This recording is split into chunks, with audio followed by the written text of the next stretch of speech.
اس کو خاموش بیماری بھی کہتے ہیں. خاموش بیماری کہنے کی اس کی وجہ یہ ہے کہ مریض کو کچھ بھی میجر مسئلہ ہوتا نہیں ہے.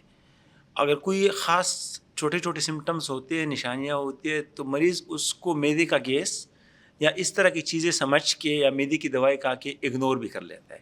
جیسا کہ تھوڑی سی معدے اگر ان کی پاخانے میں تھوڑا بہت مسئلہ ہے، کبھی پیٹ خراب، کبھی سخت ہونا شروع ہوا ہے، یا تھوڑا سا اگر خون آیا ہے تو اس کو بواسیر لے کے اس کو اگنور کر دیتا ہے.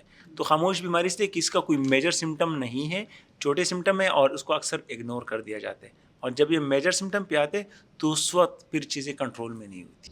اچھا، یہ جو آپ نے سمٹم بتائی ہے بہت اسپیسیفک تو نہیں ہے، تو پھر اگر یہ سمٹم کسی کو ہوتی ہیں تو ان کو کب ڈاکٹر سے رجوع کرنا چاہیے؟ یہ بالکل اسپیسیفک سمٹم نہیں ہے. اس کے دو طریقے ہیں کولون کینسر کو پک کرنے کے لیے. ایک وہ لوگ جن کو سمٹم ہے جس کو ہم ریڈ فلیگ سائن یا الارم سمٹم کہتے ہیں.